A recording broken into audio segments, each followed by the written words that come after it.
बादल राग संगीत का एक राग है। इन्होंने इसको बादल राग दिया है नाम, इसका शीर्षक कविता का। और ये 6 खंडों में इनकी एक अनामिका पुस्तक छपी है, काव्य संग्रह, उसमें 6 खंडों में छपा है। निराला जी क्रांति के नायक हैं, समझ लो। छायावादी युग हिंदी साहित्य में बांटा गया, तो उसमें रहस्य, छायावाद का दूसरा अर्थ है रहस्य। तो एक कबीर पंथी भी लगते हैं निराला जी, फक्कड़ स्वभाव के हैं और गरीबी में पले बढ़े, गरीबी इनका जीवन थी, अखंडता इनका स्वभाव था। उसी के हिसाब से इनकी कविता भी, जो भी इनके मन में था उन्होंने गाया, रचा। तो बादल को एक क्रांति का प्रतीक मानते हैं। बादल को संबोधन बार बार कई नामों से संबोधित करके करते हैं, क्योंकि जब ये अपने युवावस्था में थे तभी तुम्हारे भारत में आंदोलन भी था आज़ादी का। तो वही क्रांति के लिए ये बादल को भी संबोधित कर रहे हैं। अब बादल के बहाने और भी किसी को संबोधित कर रहे हैं, बूढ़े बच्चों या भारतीय नागरिकों को भी संबोधित कर रहे हैं। तो इस तरह से ये एक रहस्यवाद ही है कि वो कह तो बादल को रहे हैं, सामने से बादल को संबोधन कर रहे हैं, लेकिन है किसके लिए? इंसान के लिए। तो ये 6ठा अंक है उसका, 6ठा भाग, 6ठा खंड बादल राग का। तिरती है समीर सागर पर, अस्थिर सुख पर दुख की छाया। तिरती मतलब तैरती है, समीर माने हवा, सागर माने समुद्र जानते हो, अस्थिर माने जो स्थिर न हो, चंचल, सुख पर दुख की छाया। जग के दग्ध हृदय पर निर्दय विप्लव की प्लावित माया। जग के, जग माने संसार, दग्ध माने दहकते हुए, मतलब पीड़ित हृदय पर जो दुख से दहक रहा हो, दुख की आग से दहक रहा हो, उसको दग्ध हृदय पर। निर्दय विप्लव की प्लावित माया। निर्दय विप्लव, विप्लव माने छिन्न भिन्न होना, या क्या कहेंगे उसको, विप्लव का दूसरा नाम क्या होगा?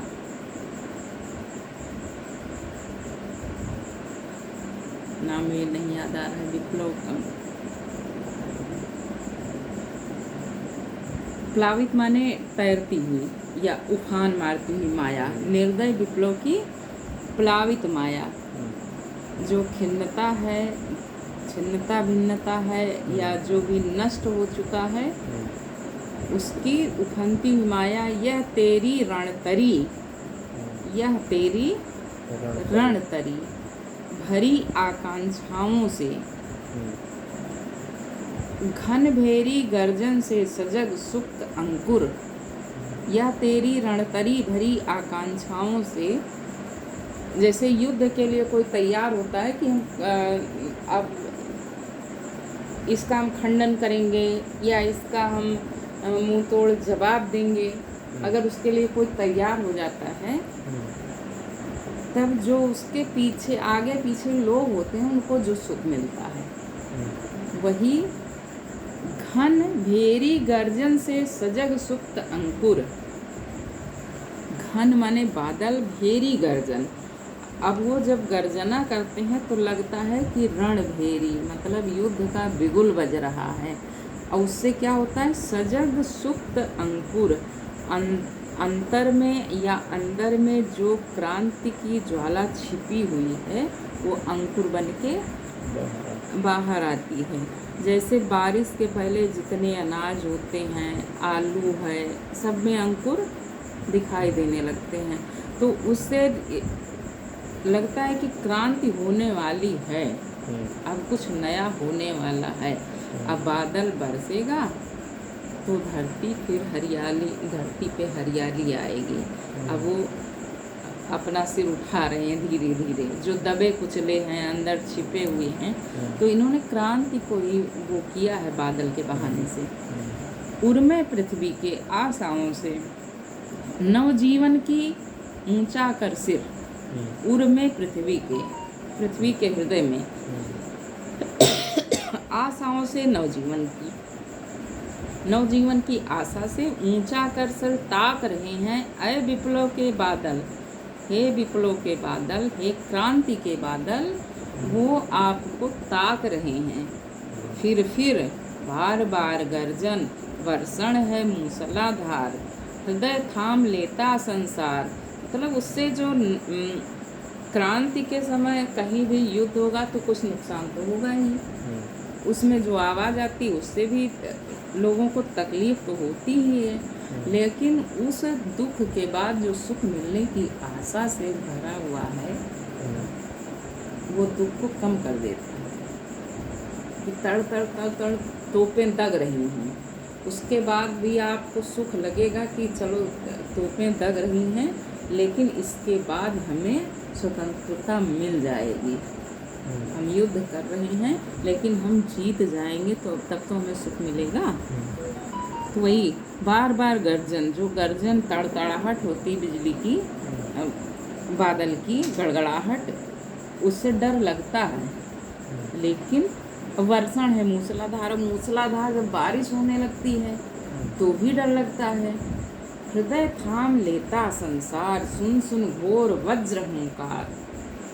तो हृदय थाम लेता संसार, ये संसार हृदय थाम लेता है कि अरे बाप रे बाप, इतनी तेज बिजली गरजती है, चमकती है, और इतना कड़कड़ कड़कड़ गरजत है, घम हो जाते है, ओके बादो हृदय थाम लेता पूरा संसार।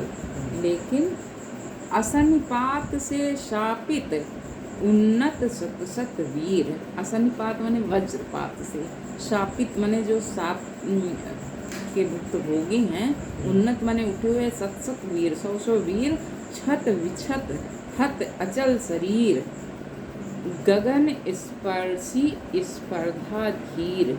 छत विछत माने लहूलुहान हैं, छिन्न भिन्न हैं, कटे पिटे हैं, चोटिल हैं। ले हत माने आहत, चोटिल, हत माने वही चोटिल जो है जिसको हाना गया। अचल शरीर, अचल माने न चलने वाला। गगन स्पर्शी स्पर्धा धीर, और गगन स्पर्शी स्पर्धा है उसमें कि बादल गरजेंगे, कड़केंगे, लेकिन बरसेंगे। उसमें एक प्रतियोगिता है कि तुम बरसोगे तो हम उगेंगे, तुम आगे चलोगे तो पीछे हम भी विकास करेंगे, तुम लड़ो तो मैं विकास करूँगी। जैसे नारा तुम चुनाव में नारा देते हैं, तुम संघर्ष करो हम तुम्हारे साथ हैं, नेता तुम संघर्ष करो हम तुम्हारे साथ हैं। तो इसमें बादल कौन है? उस क्रांति का नायक है। नेता का मतलब ही नायक होता है। हंसते हैं छोटे पौधे लघुभार, छोटे पौधे जो हैं थोड़े भार से ही हंसने लगते हैं, मतलब कलियाँ उसमें पत्ते आ जाते हैं, वो निकल आते हैं, पल्लव, पोपल, फुनगी, मंजरी, ये सब छोटे छोटे जब निकलते हैं खुए तो लगता है हंस रहे हैं। शस्य अपार, शस्य माने फसल। हिल हिल खिल खिल हाथ हिलाते तुझे बुलाते कि आ जाइए, विप्लव रव से छोटे ही हैं शोभा पाते। मतलब जो छोटे छोटे दबे कुचले लोग हैं वो युद्ध की भेरी से उन्हीं को सुख मिलता है। और जब वो आवाज़ करते हैं कि नहीं ठीक है संघर्ष करते रहो हम आपके साथ हैं, तो उनको शोभा, उन्हीं को शोभा मिलती है कि जब आपके साथ छोटे छोटे लोग भी आपका साथ दे रहे हैं। तो आपके अंदर की जो शक्ति है वो जाग जाती है, आत्मबल मजबूत हो जाता है कि हमारे साथ बहुत सारे लोग हैं। तो ये दबे कुचले लोगों के लिए कह रहे हैं कि हिल हिल खिल खिल हाथ हिलाते तुझे बुलाते, विप्लव से छोटे ही हैं शोभा पाते। जो शोषित वंचित वर्ग है वो चिल्ला उठते हैं कि आइए आइए, मैं आपके साथ हूँ, आप आगे तो बढ़िए, मैं आगे बढ़ नहीं पा रहा हूँ, आप नायक हैं, आप बढ़िए और मैं आपके साथ हूँ। अट्टालिका नहीं है रे, ये अक्खड़ स्वभाव कहते ना, तो इनके कविताओं में ऐसे शब्द मिल जाएंगे जो अक्खड़ भाव से बोल देते हैं। अट्टालिका माने ऊंचे भवन, अट्टालिका नहीं है रे आतंक भवन, सदा पंख पर ही होता जल विप्लव प्लावन। ये बड़े लोगों पर नहीं होता शोषण, बड़े लोगों का नहीं होता। इनके कुल कहने का मतलब ये है कि ये बड़े लोगों पर शोषण का प्रभाव नहीं होता। शोषण किस पर होता है? जो छोटे लोग होते हैं। तो सदा पंख पर ही होता, जो कीचड़ है या दबा कुचला रौंदा हुआ है, जल विप्लव प्लावन, वहीं बाढ़ आती है जहाँ ढाल होगा, ऊंचाई पर कहीं नहीं बाढ़ आती है। अब वहीं पानी भी रुकेगा, वहीं सड़ांध भी होगी। क्षुद्र प्रफुल्ल जलद से सदा छलकता नीर, और जब उस कीचड़ में कमल खिलता है, क्षुद्र प्रफुल्ल जलद से, प्रफुल्ल माने पुलकित, हर्षित, हंसता हुआ, खुश, सदा छलकता नीर, उसमें पानी छलक जाता है। रोग शोक में भी हंसता है शैशव का सुकुमार शरीर, रोग शोक में भी हंसता है शैशव का सुकुमार शरीर। जो बढ़ता हुआ है, आगे की तरफ बढ़ता है। शैशव का मतलब यहाँ है कि आप अगर बच्चा बढ़ रहा है तो भी छोटा बच्चा हंसता रहता है। क्यों? उसमें आशा भरी हुई है, उसमें ऊर्जा है। बूढ़ा नहीं हंसता है, रोगी होने के बाद बूढ़ा नहीं हंसेगा, लेकिन शिशु हंसता है, बीमार होने के बाद भी हंसता है, उसमें ऊर्जा है, आगे बढ़ने की क्षमता है, तो वो हंसता है। रुद्ध कोष है, कल वो रुका हुआ कोष है, खजाना है उसमें, वही ऊर्जा का। क्षुब्ध तोष, और क्षुब्ध माने दुखी तो है, लेकिन एक तोष माने संतुष्टि, उसमें संतुष्टि भी है कि आज नहीं तो कल अच्छा होगा। अंगना अंग से लिपटे भी आतंक अंक पर कांप रहे हैं। अंगना अंग से लिपटे भी आतंक अंक पर कांप रहे हैं। धनी वज्र गर्जन से बादल त्रस्त नयन मुख ढांप रहे हैं।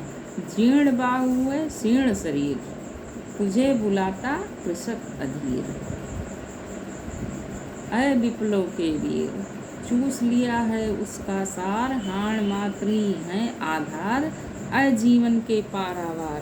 अब यहाँ किसान को भी वो लग के पटक दिए निराला जी कि आपसे वो पौधे छोटे खुश हैं, और कौन खुश है?